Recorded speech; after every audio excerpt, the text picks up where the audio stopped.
Pan de kamote niluto sa kawali, napakasarap na pangmeryenda at napakasimple, napakadali lang gawin na kayang-kaya natin ito. Tara, umpisa na natin to.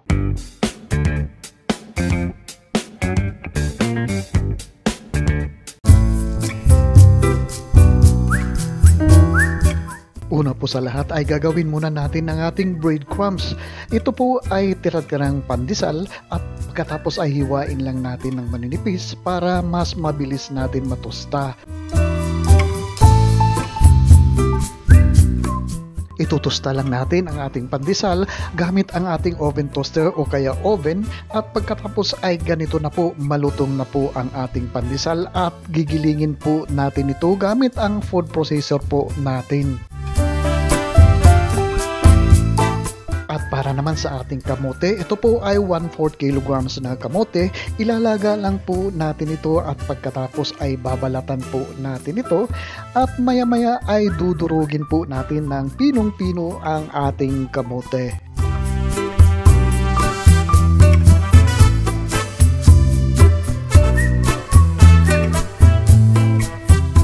Gamit ang ating tinidor ay dudurugin natin ng pinong-pino ang ating kamote o pwede rin naman po tayo gumamit dito ng food processor po at kapag nadurog na po natin ito ay magsusukat lang po tayo ng 1 cup na dinurog na kamote dito. 1 cup lang po ang ating gagamitin po dito.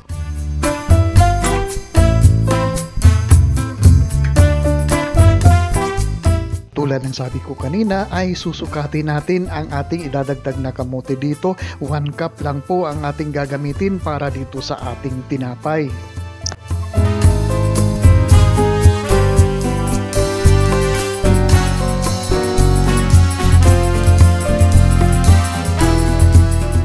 Ilalagay po natin ang ating 1 cup na kamote dito sa ating mixing bowl at pagkatapos ay idadagdag pa po natin dito ang iba pa nating mga sangkap dito.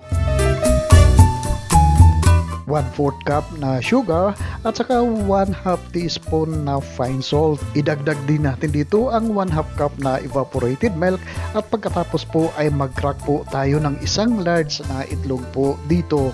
At wag po nating kakalimutan idagdag ang ating 2 teaspoon na instant dry yeast po dito. Napaka-importante po dito. At pagkatapos ay imimikos-mikos lang po natin ito sandali hanggang sa mag-well combine po lahat ang ating mga pinaghalo-halong sangkap po dito. At habang hinahalo natin ang ating mga sangkap dito ay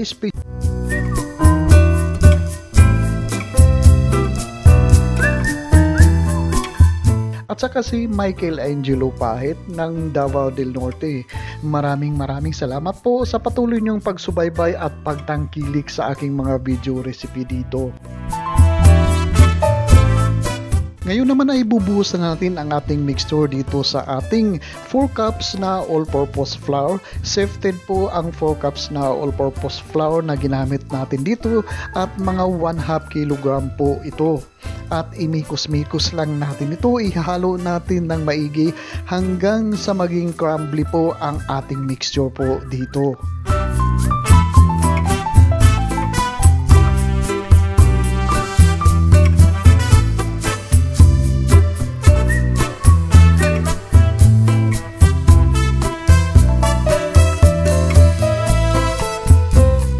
At ngayon naman ay gagamitin natin ang ating malinis na kamay sa ating paghahalo po dito. Huwag natin kalimutan idagdag muna natin dito ang ating 1/4 cup na butter o kaya margarine. At pagkatapos ay ihahalo lang po natin ito ng ihahalo. At pagkatapos ay imamasa po natin ito. Ininid po natin o imamasa po natin ito ng mga 8 to 10 minutes po. Again, 8 to 10 minutes po ang ating pagmamasa po dito kasi po 1/2 kilograms po ito ang ating harina po na ginamit dito. Medyo marami-rami po ito. Kailangan ay imasa po natin ito ng imasa. Kunting tiyaga lang po at maaabot po natin ang tamang consistency ng ating dough dito.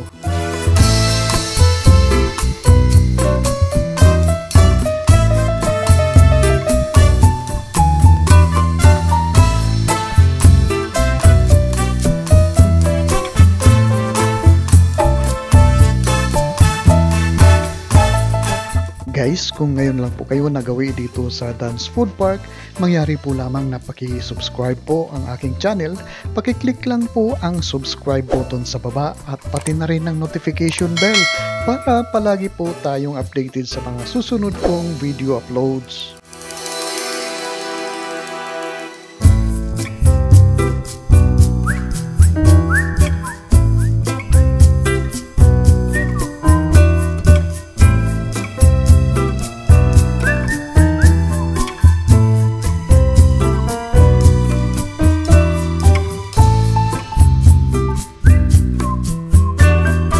Itutuloy-tuloy lang po natin ang ating pagmamasa o pagninid ng ating dough dito. 8 to 10 minutes ang aking pagmasa po dito hanggang maging smooth po ang ating dough dito.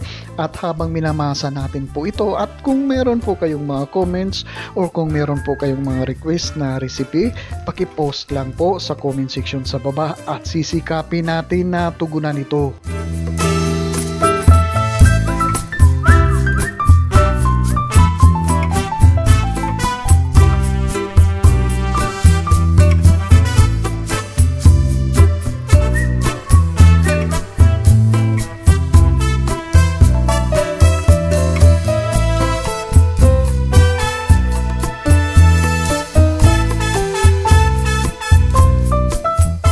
At kapag smooth na po ang ating dough dito, ay si-shape po natin into a bowl at ilalagay muna natin ito sa isang lightly greased na lalagyan at pagkatapos tatakpan po natin ito at i-rest po natin ito ng mga 1 hour hanggang sa mag-double o mag-triple po ang volume ng ating dough dito kagaya nito.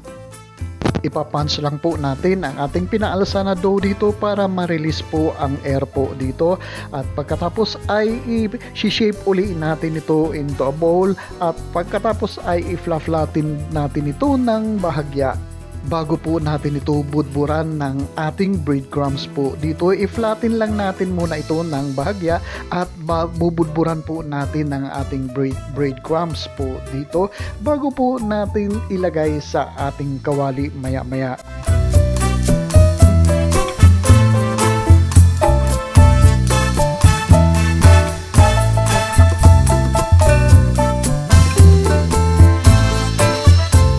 I-flatten natin o iayos natin ang ating dough dito sa ating kawali at pagkatapos po ay iluluto po natin ito ng napakahinang apoy po na para lang tayo nagpa-iin-in ng ating sinaing na bigas. Iluluto lang po natin ito each side po ng mga 10 minutes po each side na mahinang-mahina apoy lang po. I-check lang po natin ito mayat-maya kung hindi pa po nasusunog ang ating tinapay po dito.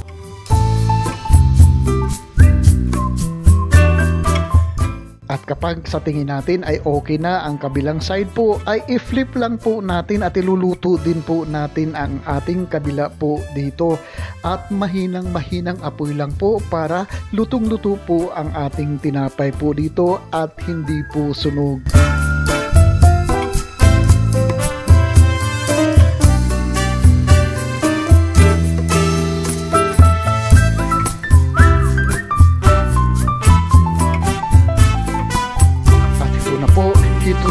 Luto na po ang ating pandi kamote o kamote na tinapay na luto sa kawali.